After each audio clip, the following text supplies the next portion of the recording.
Hello मेरे प्यारे दोस्तों, कैसे हो आप सभी। तो कैसे चल रही है आप लोगों की बोर्ड की पढ़ाई। उम्मीद करते हैं आप लोग अच्छे से अपनी बोर्ड की प्रिपरेशन कर रहे होंगे दोस्तों, और आप लोग अपने माँ बाप के सपनों को पूरा करने के लिए पूरी ज़ोर शोर से मेहनत ज़रूर कर रहे होंगे दोस्तों। इतना तो भरोसा मैं आप लोगों पर कर ही सकता हूँ। तो दोस्तों, हमने जैसे आप लोगों से वादा किया है कि आपका जो मैट्रिक का परीक्षा 2024 में होने वाला है, ये 2024 का जो मैट्रिक का परीक्षा होगा, इस परीक्षा में दोस्तों आप लोग मेरे द्वारा कम से कम, अगर आप लोगों ने मेरा हर एक वीडियो को वॉच किया है और अच्छे से वीडियो को देखा है, तो कम से कम दोस्तों आपका 400 प्लस, झूठ मूठ का वादा तो मैं करता नहीं हूँ दोस्तों, कम से कम आपको 400 प्लस। और अगर आप अच्छे से थोड़ा फोकस होकर के पढ़ाई किए हैं, आप लोगों की तैयारी दोस्तों बहुत ही बूस्टर लेवल पर होने वाली है। ठीक है दोस्तों, इसके लिए आप लोग हमारा जितना भी ऑब्जेक्टिव का क्लास और सब्जेक्टिव का क्लास भी इसके बाद लाएंगे दोस्तों, और हम हर एक चैप्टर वाइज क्लास को कराएंगे, जिससे कि आपका हर एक क्लास, हर एक सब्जेक्ट, हर एक चैप्टर अच्छे से कंप्लीट हो और आप एक भी नंबर का क्वेश्चन एग्जाम में ना छोड़ के आए। ठीक है, और हम जितना क्वेश्चन करवा रहे हैं दोस्तों, उससे अतिरिक्त ये जो क्वेश्चन आप करोगे, इससे अतिरिक्त एक भी क्वेश्चन नहीं पूछा जाएगा। ठीक है, और हम वैसे क्वेश्चन को कराते हैं दोस्तों जो 100% लड़ेगा, जिसका 100% लड़ने का चांस आपको है। ठीक है, और ये सारे क्वेश्चन आपको बोर्ड एग्जाम में देखने को मिलेंगे। ठीक है, तो चलिए ज़्यादा समय को बर्बाद नहीं करेंगे और हम लोग सीधा क्वेश्चन पर चलते हैं और क्वेश्चन को देखते हैं। हमारा पहला क्वेश्चन आज का देखते हैं दोस्तों। तो दोस्तों ये पार्ट नंबर 3 है, इतिहास का जो तीसरा चैप्टर है हमारा, हिंद चीन में राष्ट्रवादी आंदोलन। ये जो हमारा तीसरा चैप्टर है, हिंद चीन में जो राष्ट्रवादी आंदोलन हुआ था, उसके बारे में हम जितना ऑब्जेक्टिव VVI बन सकता था, जो इसके बाद आपके डायरेक्ट बोर्ड एग्जाम में नज़र आएंगे, उन सभी ऑब्जेक्टिव को लेकर के आए हैं। तो आप प्लीज़ पूरा क्लास को ज़रूर देखें। ठीक है, क्लास को मिस ना करें। ठीक है, तो चलिए हम लोग स्टार्ट करते हैं। क्वेश्चन नंबर पहला की ओर चलते हैं दोस्तों। पहला क्वेश्चन जो कह रहा है हमारा पहला क्वेश्चन है कि अंकोर वाट का मंदिर कहाँ स्थित है।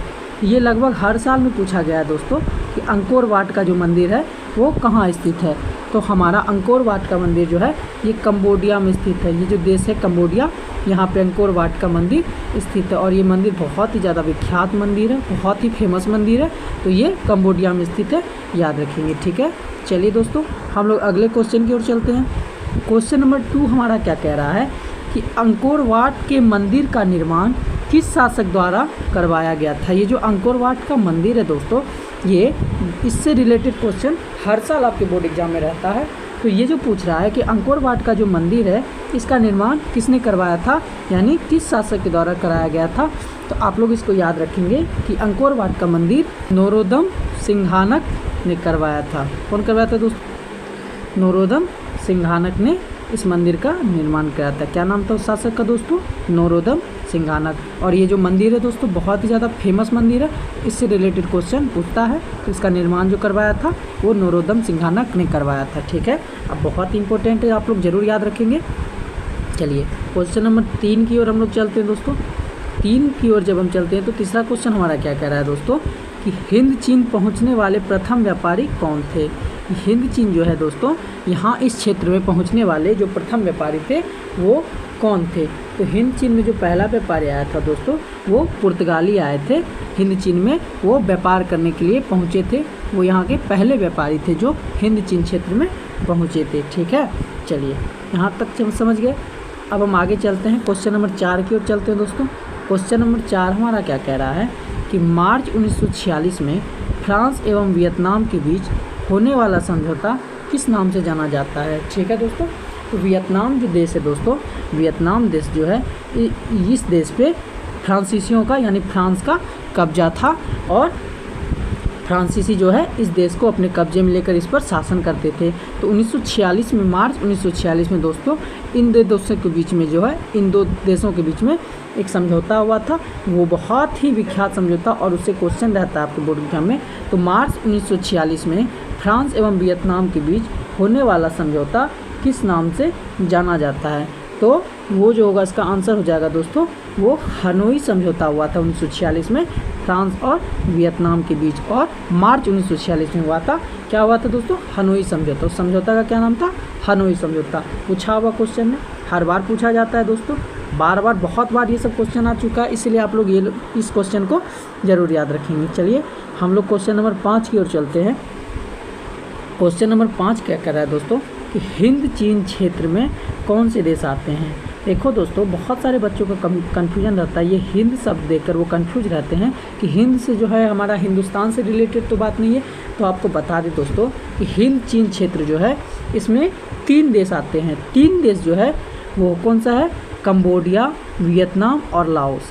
कंबोडिया, वियतनाम और लाओस जो थे, इन 3 देशों का जो क्षेत्र था वो हिंद चीन क्षेत्र कहलाता था। ये 3 देशों का जो क्षेत्र था वो क्या कहलाता था? हिंद चीन क्षेत्र कहलाता था। और इस क्षेत्र में 3 देश यही आते थे, कंबोडिया, वियतनाम और लाओस। ये बार बार पूछा जाता है दोस्तों। ये सारे ऑब्जेक्टिव क्वेश्चन जो है दोस्तों बहुत ही ज़्यादा इम्पोर्टेंट है, ये सब बोर्ड एग्जाम में आपको नज़र आएंगे। ठीक है, तो आप क्लास को पूरा देखें दोस्तों, और आपको हमारा वीडियो अच्छा लगे तो आप हमारे चैनल को सब्सक्राइब करें, ताकि हम आपके लिए लेटेस्ट वीडियो लेकर के आ सके जो आपके बोर्ड एग्जाम में बहुत ही ज़्यादा हेल्पफुल हो और आप अपना मनपसंद स्कोर कर पाएँ। ठीक है दोस्तों, चलिए हम क्वेश्चन नंबर 5 कर लिए। क्वेश्चन नंबर 6 की ओर जब बढ़ते हैं, क्वेश्चन नंबर 6 हमारा है दोस्तों, हिंद चीन क्षेत्र में कौन राष्ट्र शामिल नहीं है। देखिए ये भी हर बार पूछा ही जाता है दोस्तों कि आपको पूछ देगा कि हिंद चीन क्षेत्र में कौन राष्ट्र शामिल नहीं है। तो हिंद चीन क्षेत्र 3 देशों को मिलाकर बना था। कौन कौन दोस्तों? वियतनाम, लाओस और कंबोडिया। ये 3 जो देश थे यही हिंद चीन क्षेत्र में आते थे। ठीक है, जो इसमें नहीं होगा वो चीन होगा। चीन अलग था। ठीक है, चीन अलग था, चीन अलग देश है। ठीक है, हिंद चीन में कौन कौन आता है? वियतनाम, लाओस और कंबोडिया। ठीक है, चलिए क्वेश्चन नंबर 7 की ओर चलते हैं दोस्तों। क्वेश्चन नंबर 7 हमारा कह रहा है कि वियतनाम लोकतांत्रिक गणराज्य की स्थापना किस वर्ष हुई। यानी जब वियतनाम आज़ाद हो गया फ्रांस से, वियतनाम पे किसका कब्जा था दोस्तों? तो फ्रांस इस पर कब्जा किया हुआ था। जब वियतनाम आज़ाद हो गया तो वो किस वर्ष गणतंत्र स्थापना, लोकतांत्रिक गणतंत्र की स्थापना हुई थी वियतनाम में। ठीक है, तो उसका क्या आंसर हो जाएगा हमारा? 1945 में। यानी हम लोग को कब आज़ादी मिली थी? 1947 में। और ये कब बना था गणराज्य? वियतनाम 1945, यानी हम लोग से ये 2 साल पहले ही आज़ाद होकर अपना लोकतांत्रिक गणराज्य बना लिया था। ठीक है, चलिए क्वेश्चन नंबर 8 की ओर चलते हैं दोस्तों। क्वेश्चन नंबर 8 हमारा कह रहा है the history of the loss of Vietnam. ये जो दोस्तों ये जो बुक है the history of the loss of Vietnam, यानी इसमें जो है वियतनाम का जो पतन हुआ दोस्तों उसकी कहानी यानी उसकी हिस्ट्री इस बुक में लिखी गई है। तो ये जो बुक है ये बहुत ही फेमस बुक है। तो ये किसने लिखा था? The history of the loss of Vietnam, ये किसने लिखा था? तो हमारा आंसर हो जाएगा फॉन वोई चाओ। फॉन वोई चाओ ये चाइनीज़ कवि थे या चाइनीज़ लेखक थे। इन्होंने जो लिखा था the history of the loss of Vietnam, ये कौन लिखे थे? फॉन वोई चाओ। ठीक है, चलिए समझ गए। याद रखिएगा दोस्तों, नाम थोड़ा अटपटा है पर आपको याद रखना है, क्योंकि ये सारे क्वेश्चन पूछे गए हैं और ये बार बार पूछे जाते हैं दोस्तों। आपके एग्जाम के नज़रिए से बहुत ही इंपॉर्टेंट क्वेश्चन है। ठीक है, चलिए क्वेश्चन नंबर 9 की ओर चलते हैं। क्वेश्चन नंबर 9 हमारा कह रहा है दोस्तों वियतनामी कम्युनिस्ट पार्टी के संस्थापक कौन थे। वियतनामी कम्युनिस्ट पार्टी जो थे उसके संस्थापक कौन थे? तो इसका हमारा क्या आंसर हो जाएगा दोस्तों? वियतनामी कम्युनिस्ट पार्टी के जो संस्थापक थे वो थे हो ची मिन्ह। ये सब जो है दोस्तों ये सब चाइनीज़ थे, हो ची मिन्ह। ठीक है, याद रखिएगा दोस्तों, वियतनामी कम्युनिस्ट पार्टी के संस्थापक पूछे गए हैं और पूछे जाते हैं और आगे भी ये पूछे जाएंगे, तो इसको याद रखिएगा। ठीक है, चलिए अब हम क्वेश्चन नंबर 10 की ओर चलते हैं दोस्तों। क्वेश्चन नंबर 10 हमारा क्या कह रहा है? हो ची मिन्ह का शाब्दिक अर्थ क्या होता है? ठीक है, हर आदमी के नाम का एक अर्थ होता है। ठीक है, तो ये जो हो ची मिन्ह है इस शब्द का अर्थ क्या होता है? तो इस शब्द का जो अर्थ होता है दोस्तों वो होता है पथ प्रदर्शक। पथ प्रदर्शक होता है दोस्तों, यानी जो मार्गदर्शन करता है, जो आपको सही मार्ग दिखाता है, यानी जो आपको सही मार्ग पर लेके जाता है, यानी पथ को प्रदर्शित करता है या पथ प्रदर्शक कहा जाता है उसको। ठीक है, चलिए क्वेश्चन नंबर 10 हो गया। अब हम क्वेश्चन नंबर 11 की ओर चलते हैं दोस्तों। क्वेश्चन नंबर 11 कह रहा है हिंद चीन में आने वाले पहले यूरोपीय व्यापारी कौन थे। ठीक है। इसमें क्या पूछ रहा है कि यूरोपीय व्यापारी, यूरोप से जो आए थे पहले व्यापारी वो कौन थे, जो हिंद चीन क्षेत्र में आए थे, यानी हिंद चीन क्षेत्र में आने वाले पहले यूरोपीय व्यापारी कौन थे। तो हिंद चीन क्षेत्र में आने वाले पहले यूरोपीय व्यापारी कौन थे, पुर्तगाली। पुर्तगाली जो थे यूरोप से आए थे और हिंद चीन क्षेत्र में पहली बार यानी सबसे पहले पुर्तगाली ही आए थे व्यापार के मकसद से, ठीक है। चलिए क्वेश्चन नंबर 11 हो गया। अब हम क्वेश्चन नंबर 12 की ओर चलते हैं दोस्तों। क्वेश्चन नंबर 12 हमारा कह रहा है कि प्राचीन काल में वियतनाम पर किस सभ्यता संस्कृति का प्रभाव था। प्राचीन काल में वियतनाम पर किस सभ्यता संस्कृति का प्रभाव था। तो इसका क्या आंसर हो जाएगा दोस्तों, इसका आंसर हो जाएगा हमारा चीन, यानी वियतनाम जो थे हमेशा चीन के अंडर में रहते थे, यानी चीन का जो वहाँ का सभ्यता संस्कृति था वही ये भी वियतनाम भी फॉलो करते थे और चीन के टच में रहते थे, यानी चीन का जो पॉलिसी था या बोलिए चीन का जो प्रशासन था उसी को ये फॉलो करते थे वियतनाम के लोग, ठीक है। तो क्या हो जाएगा, किस सभ्यता संस्कृति से प्रभावित था, तो वो चीन, ठीक है, याद रखेंगे।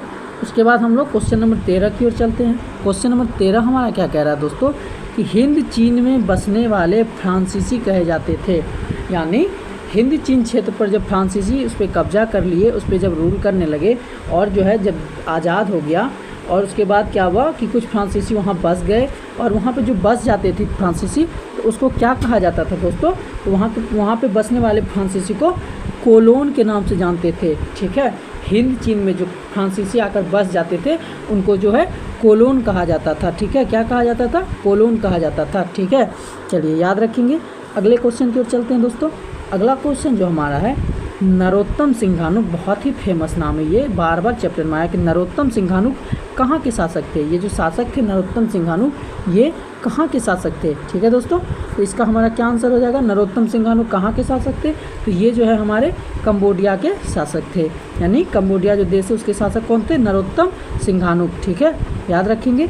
चलिए ये सब दोस्तों बहुत ही ज़्यादा इंपॉर्टेंट क्वेश्चन है, ये सब आपको ज़रूर बोर्ड एग्जाम में नज़र आएंगे। इससे जितना ऑब्जेक्टिव आप इस क्लास में करोगे इस चैप्टर से बाहर इतने ऑब्जेक्टिव के बाद एक भी ऑब्जेक्टिव आपका बाकी नहीं रहेगा, इसलिए है ज़रूरी कि आप पूरा क्लास ज़रूर अटेंड करें, ठीक है। क्वेश्चन नंबर 15 की ओर चलते हैं दोस्तों। क्वेश्चन नंबर 15 जो है वो क्या कह रहा है कि हुआ आंदोलन किस प्रकृति का था। ये जो आंदोलन हुआ था दोस्तों हुआ वो किस प्रकृति का था, तो ये आंदोलन जो है वो क्रांतिकारी और धार्मिक प्रकृति का था, यानी क्रांतिकारी आंदोलन भी था और धार्मिक आंदोलन भी था। इसमें धर्म को लेकर भी इसमें आंदोलन हुआ था और क्रांतिकारी आंदोलन भी ये था, ठीक है। तो हुआ आंदोलन बहुत ही ज़्यादा महत्वपूर्ण है और ये पूछा जाता है। तो क्रांतिकारी और धार्मिक प्रकृति का आंदोलन था हुआ आंदोलन, ठीक है। चलिए अब हम क्वेश्चन नंबर 16 की ओर चलते हैं। क्वेश्चन नंबर 16 कह रहा है कि पुर्तगालियों ने कहाँ अपना केंद्र बनाया था। ये जो पुर्तगाली थे जब ये फ्रांस में आए, जब ये यहाँ हिंद चीन क्षेत्र में आए थे तो इन्होंने अपना जो केंद्र बनाया था वो कहाँ बनाया था, तो पुर्तगाली जो है अपना केंद्र जो है मलक्का एक शहर था, वहाँ पे इन्होंने अपना एक केंद्र बनाया था। मलक्का में इन्होंने अपना एक केंद्र, मलक्का एक जगह का नाम है, वहाँ पे पुर्तगालियों ने अपना केंद्र बनाया यानी सेंटर बनाया था, ठीक है। चलिए अब हम क्वेश्चन नंबर 17 की ओर चलते हैं दोस्तों। क्वेश्चन नंबर 17 की ओर चलते हैं। लाल खमेर सेना किसकी थी। लाल खमेर सेना का जिक्र हुआ है आपके इस चैप्टर में। ये जो सेना थी ये किसकी सेना थी, लाल खमेर, ये पूछा हुआ क्वेश्चन है दोस्तों, ये सब क्वेश्चन पूछा हुआ है। लाल खमेर सेना किसकी थी, इसका हमारा आंसर क्या हो जाएगा दोस्तों, ये जो है सिंघानुक की सेना थी। लाल खमेर सेना जो है वो सिंघानुक की सेना थी, ठीक है। चलिए अब हम क्वेश्चन नंबर 18 की ओर चलते हैं, ठीक है। क्वेश्चन नंबर 18 में क्या कह रहा है कि किस राष्ट्रपति के शासनकाल में अमेरिका ने वियतनाम युद्ध में पहली बार भाग लिया था, यानी अमेरिका और वियतनाम में जो युद्ध हुआ था उस समय अमेरिका के राष्ट्रपति कौन थे।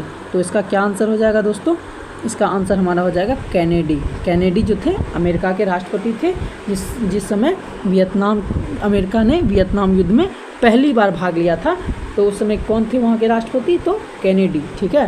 पहली बार जब अमेरिका ने भाग लिया वियतनाम युद्ध में तो वहाँ के राष्ट्रपति कौन थे, कैनेडी, याद रखिएगा, ठीक है।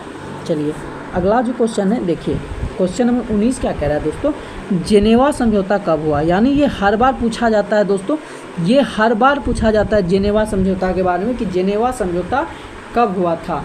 तो ये जो जेनेवा समझौता है दोस्तों, ये 1954 ईस्वी में हुआ था। कब हुआ था दोस्तों जेनेवा समझौता? 1954 ईस्वी में हुआ था। और ये बहुत महत्वपूर्ण डेट है, इसको याद रखेंगे। और जेनेवा समझौता कब हुआ था? 1954, इसको आप याद रखेंगे, ठीक है। चलिए 20वां क्वेश्चन हम लोग देखते हैं। क्वेश्चन नंबर 20 क्या कह रहा है दोस्तों? किस प्रसिद्ध दार्शनिक ने एक अदालत लगाकर अमेरिका को वियतनाम युद्ध के लिए दोषी करार दिया था? किस प्रसिद्ध दार्शनिक ने एक अदालत लगाकर अमेरिका को वियतनाम युद्ध के लिए दोषी करार दिया था, यानी अमेरिका को गिल्टी ठहराया था, उसको कसूरवार ठहराया था। तो वो जो दार्शनिक था वो अदालत लगाकर अमेरिका को दोषी बताया था। तो वो कौन दार्शनिक था? ठीक है, और वो प्रसिद्ध बहुत ही फेमस दार्शनिक था। तो उनका नाम था दोस्तों रसेल जो थे बहुत ही प्रसिद्ध दार्शनिक थे। इन्होंने क्या किया था कि एक अदालत लगाकर वियतनाम और अमेरिका का जो युद्ध हुआ था उसमें अमेरिका को कसूरवार ठहराया था, ठीक है, यानी दोषी ठहराया था, ठीक है। तो क्या नाम था उस प्रसिद्ध दार्शनिक का? तो रसेल, याद रखेंगे, ठीक है। वैसे रसेल एक क्रिकेटर भी है, ठीक है। चलिए क्वेश्चन नंबर 21 की ओर चलते हैं हम लोग। क्वेश्चन नंबर 21 हमारा क्या कह रहा है दोस्तों? कंबोडिया का एकीकरण कब हुआ? कंबोडिया का एकीकरण कब हुआ? यानी कंबोडिया जो था देश, ये देश कंबोडिया था दोस्तों, ये कंबोडिया बहुत अलग अलग छोटे छोटे प्रांतों में बटा हुआ था। फिर क्या हुआ, जब कंबोडिया का एकीकरण हुआ तो सारे प्रांत को एक करके एक कंबोडिया देश घोषित किया गया। तो वो किस वर्ष हुआ था, यानी वो किस ईस्वी में हुआ था? तो वो जो है कंबोडिया का एकीकरण 1873 ईस्वी में हुआ था। कब हुआ था दोस्तों? 1873 ईस्वी में। याद रखिएगा, कंबोडिया का एकीकरण पूछा जाता है आपके बोर्ड एग्जाम में, ठीक है। ये सभी क्वेश्चन दोस्तों बहुत ही ज़्यादा इंपॉर्टेंट है। अगर इतना ऑब्जेक्टिव आप इस चैप्टर में करते हो तो इस चैप्टर में इसके बाद कोई ऑब्जेक्टिव नहीं रह जाता है। इसीलिए दोस्तों हम एक साथ नहीं करा के हम चैप्टर वाइज ऑब्जेक्टिव लेकर के आते हैं ताकि आपका अच्छे से और आराम से क्लियर हो जाए, ठीक है। चलिए क्वेश्चन नंबर 21 देखते हैं दोस्तों। क्वेश्चन नंबर 21 हो गया हमारा। चलिए अब हम क्वेश्चन नंबर 22 की ओर चलते हैं। क्वेश्चन नंबर 22 हमारा क्या कह रहा है दोस्तों कि वियतनाम में अन्नामी दल की स्थापना किसने की थी? वियतनाम में एक जगह था दोस्तों अन्नामी, ठीक है। अन्नामी एक शहर का नाम था, वियतनाम देश के अंदर एक शहर था अन्नामी। उस शहर में एक दल बनाया गया और दल का नाम रखा गया अन्नामी दल। उसकी स्थापना किसने की थी दोस्तों? तो उसकी जो स्थापना है दोस्तों वो जोंगुए आई ने की थी। जोंगुए आई जो थे वो अन्नामी दल के संस्थापक या स्थापना किए थे, ठीक है। चलिए याद रखेंगे, थोड़ा नाम अजीब सा है लेकिन दोस्तों सिलेबस में है और आपके एग्जाम में है। और दोस्तों अगर आपको अच्छा नंबर लाना है, आप अगर चाहते हैं कि आपका डिस्ट्रिक्ट में नाम हो, आपका जिला लेवल पर नाम हो, तो आपको थोड़ी मेहनत जरूर करनी होगी, ठीक है। बिना मेहनत के कुछ भी नहीं होता है। चलिए क्वेश्चन नंबर 23 की ओर हम लोग चलते हैं। क्वेश्चन नंबर 23 कह रहा है दोस्तों हिंद चीन क्षेत्र में अंतिम युद्ध की समाप्ति के समय अमेरिका के राष्ट्रपति कौन थे? जब पहली बार भाग लिया तो कौन थे वो आपको बता दिए। और ये क्या कह रहा है कि हिंद चीन क्षेत्र में अंतिम युद्ध के समाप्ति के समय, यानी जब युद्ध समाप्ति पे था उस समय जो है अमेरिका के राष्ट्रपति कौन थे? देखिए अमेरिका का शुरू से आदत रहा है दोस्तों कि दो देश जब लड़ाई करता है तो ये बीच में टांग अड़ाता है, ठीक है। इसका आदत है, जब दो देश लड़ाई करता है तो ये बीच में अपना टांग जरूर अड़ाता है, ठीक है। तो इसका क्या आंसर हो जाएगा दोस्तों हमारा? इसका जो हमारा आंसर होगा वो होगा बी, निक्सन ने। यानी हिंद चीन क्षेत्र में अंतिम युद्ध की समाप्ति के समय वहाँ के राष्ट्रपति कौन थे? तो निक्सन थे, ठीक है। चलिए आज का लास्ट क्वेश्चन क्या कह रहा है दोस्तों? क्वेश्चन नंबर 24 और आज का लास्ट क्वेश्चन है दोस्तों कि संयुक्त वियतनाम का गठन किस वर्ष हुआ था? संयुक्त वियतनाम का गठन किस वर्ष हुआ था? तो वो क्या हो जाएगा दोस्तों? 1975 में। 1975 में संयुक्त वियतनाम का गठन हुआ था, ठीक है। ये याद रखेंगे। चलिए दोस्तों इतना ऑब्जेक्टिव काफ़ी है इस चैप्टर से आपके एग्जाम में, इससे बाहर एक भी ऑब्जेक्टिव नहीं पूछा जाएगा, ठीक है। चलिए तो आप लोग हम वीडियो को यहीं पे विराम देते हैं दोस्तों और उम्मीद करते हैं कि आपकी तैयारी बेहतर हो। और दोस्तों हम इसी तरह इसका सब्जेक्टिव और जितना भी 2 नंबर का होगा या 5 नंबर का जो भी सब्जेक्टिव है वो सभी हम कराएंगे, ठीक है। कुछ भी नहीं छोड़ेंगे दोस्तों, आप लोग बस मेहनत करते रहिए, आपको बहुत अच्छा स्कोर होगा इसका बोर्ड एग्ज़ाम में, ठीक है। चलिए तो हम मिलते हैं आपसे अगले वीडियो में अगले टॉपिक के साथ। तब तक के लिए आप लोग अपना ख्याल रखें, अपनी पढ़ाई जारी रखें, ठीक है दोस्तों। चलिए, धन्यवाद।